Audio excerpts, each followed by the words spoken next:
to all those people that be like, oh, I listen to it because of the beat. I don't know how beneficial that is, because some of these artists are boldly coming out saying that they worship Satan. Yep. They put it in their concerts. Right.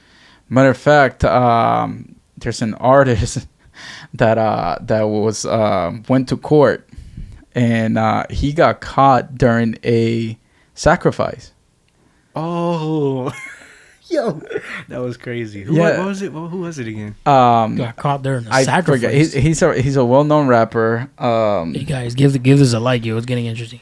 Yeah, and they take him to court, and in the court documents, he was in the middle of a religious, and this is how they put it, on a religious act, and they were sacrificing an animal. That's weird, right? That's so weird. Hey, that's not new though. Somebody known, a really famous artist that passed away, and some people, you could believe this if you want to believe it. You can not believe it if you don't want to believe it. But she was very famous, very, very famous, and she's now going to appear on $250.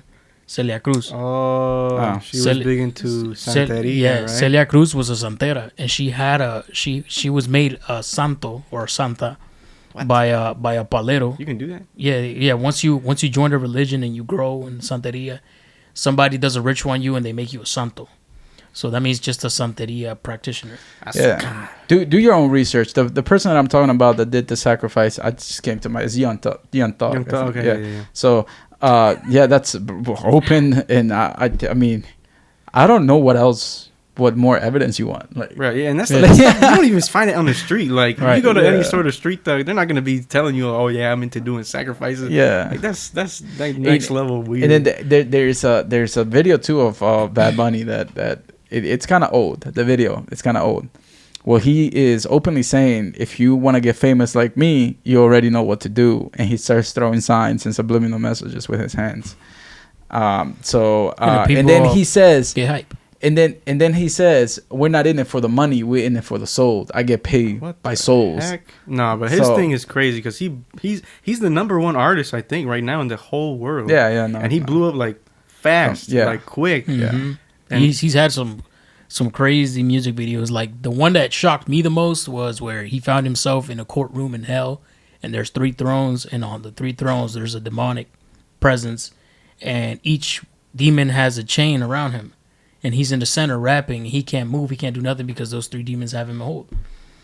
Yeah, but people look at that and they're like, "Nah, it's that's cool. It's art. Yeah, it's just art." You've been saying it's art. And his music is trash, bro. And then whole time you don't know why you're having nightmares or you can't sleep or you don't know why you keep getting up at night or why you have what is that illness? Sleep paralysis or you have what's that called when you can't sleep at all? Insomnia. Yeah, there you go. Well, do you guys think that what you listen to can open a portal to the demonic? It depends. Because if I'm going and walking on the street and somebody's playing Bad Bunny, I can't control it. Mm-hmm. Right. Yeah. So I think depends on your intentions. I think that, I mean, me in general, like somebody could be playing something at work in the office, it won't bother me because I know that the spirit that lives in me is greater. It's greater than anything that can come against me. Right. That's biblical, and I mean, you go to the gym, they don't play Christian music. Mm-hmm. So you go to the barber shop. I mean, actually, the barber shop that I go to, they be playing some wild stuff, man. They be playing dembow, and some of it doesn't even make sense. No, it doesn't. Yeah. Hey, listen to my boy Felipe. Listen to what he said about dembow. So, who? Felipe? Felipe in Soporte Mi Locura. He was like, el dembow. Eso del diablo, Felipe. Oh, that's true. That guy called him out. But don't take it to that point. I mean, there's people that use dembow in a good way. There's Christian artists that use dembow in a really good way. But going back to it, I would say at the minimum, like something spiritual does happen. I mean, I would say, I think it is possible, maybe a portal, but like even if you're just like putting some song on, and you don't, you know, you're not really, you're listening for the beat or something like that. You're still doing it intentionally. Like those lyrics are still, you're still hearing those lyrics. You're still hearing those words. At the minimum, that does affect you. That does affect you. It does affect what you like, your desires. It can cause temptations in you. You know. Yeah, it's like that reminds me of what happened back in the 60s and the 70s when there was a Norway band called Mayhem, and they were playing black metal, and they were really famous for that. They traveled across the world playing black metal, and they gained so many fans. And I mean, their music was dark, and they talked about demons, and they talked about hell and Satan and killing. And one of the things that they talked about was burning churches, and that was just one of their lyrics. They just threw it in there. But now you got the majority of their fans burning churches. Yeah, and they got sued because of that. But they said we didn't tell them to burn churches. Just because it's in our lyric is not because we told them to. But a lot of Christian leaders, they said you don't have to tell them. Right. They subliminally already get influenced, and they do it. You know what? Now that you mentioned that, I actually have a friend who said he used to listen to a heavy metal band, and they had this like, I don't know, I guess this like ritual or something. No, it was like I guess on their like covers or something, they had a being or some mascot, but it was like some demon, something like that. He said he used to listen to them all the time. He would listen to them to go to sleep or something. Yeah. For some reason. Yeah, and then he one time he woke up, or he turned around and he sees that being, that demon that they use in their covers for their music in his room. Like looking at him, like, so. I mean, that obviously that has to be something demonic. Yeah, there's a portal. There was a portal open. Yeah, I think my uncle used to listen to in when I was a kid to I forgot his name, and Mason. I think it's something Mason. But he was really satanic. Like he was open about it. His eye. I think he plugged his he plugged his eye or something as a ritual. Yeah, he plugged his eye as a ritual or something like that. I don't know. But he had a poster in his room.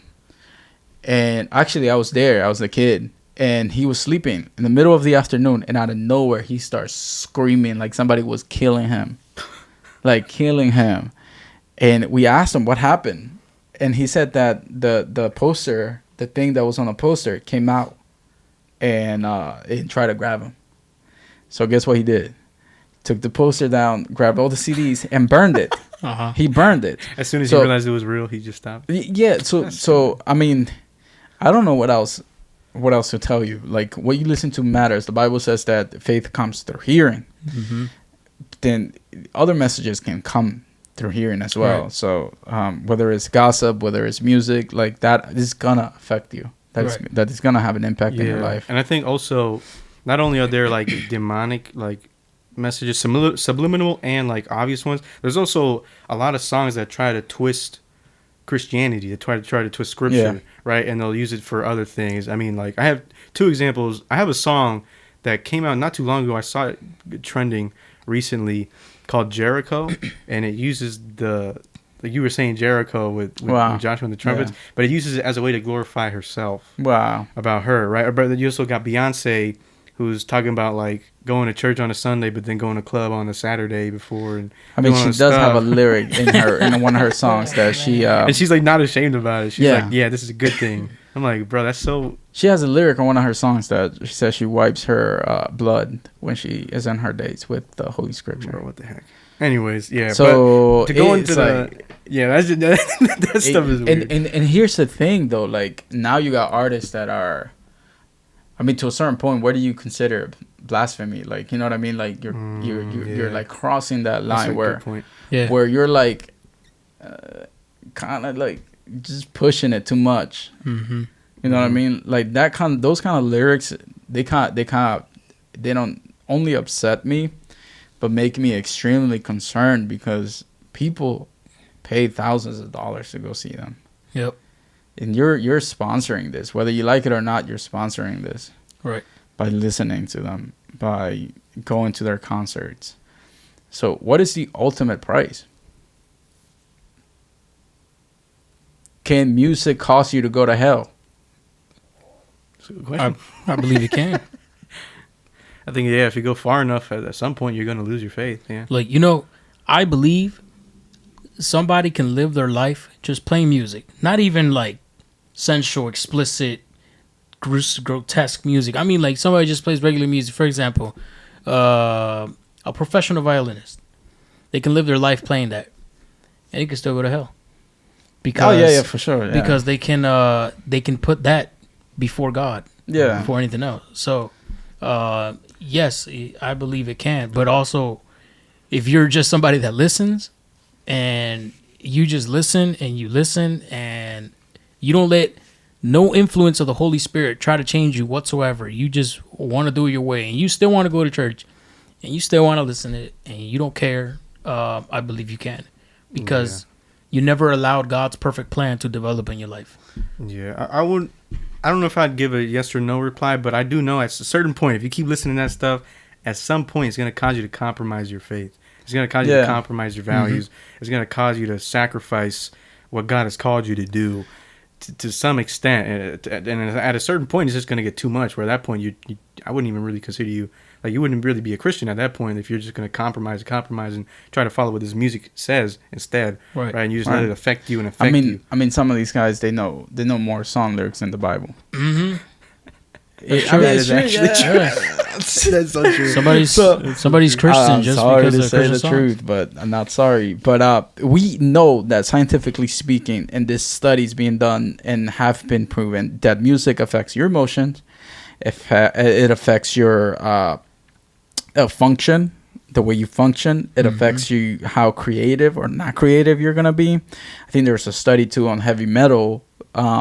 The demonic heavy metal, they did a study on it, how it altered the body. It created chaos. But then you got my other concern is you got artists that are kind of making sacrifices in their concerts, like Travis Scott. Like, what's up with that? Nobody. He said, "See you on the other side." Yeah, I mean, he just released a new album. Everybody hyping it up, but dude, people die in his concert. Mm-hmm. Yo, for real. And apart from that, I mean, like, we gotta be able. Yeah, we see all these like really obvious like in the face things, but there's also like a lot of subliminal things that we have to be able to discern and look out for. Yeah. Like that song I was talking about, the Jericho one, right? That's the sort of song. I actually have the lyrics right here. I'll read a little bit, but it's the kind of song that most people will see like, oh, that's good because it's like, I don't know, you're lifting yourself up. Yeah. But when you read it, like, this is anti-biblical, right? Go ahead. Because I'll just read like a verse and I don't know, up to maybe the first chorus or whatever. So it says, I'm high, I'm from outer space. I got Milky Way for blood, evolution in my vein. I'm gone, I've been far away. I'm a lumineer now, making moves, starting waves. I've been dreaming about flying for a long time. I had a vision from the Greys. They want to co-sign artificially intelligent, new AI. I'm your future, past and present. I'm the fine line. Yeah, I'm a missing link of this illusion. I am not really here. I am an intrusion. I don't swim or sink. I just float. I don't need gravity. I just need growth. Sounds like a spiritual being to me. It's so weird, but here's when she references Jericho. So she says, when I move, it's an earthquake rumble. I will never, ever fall, never stumble. And I don't need to be humble. Break down walls like Jericho crumble.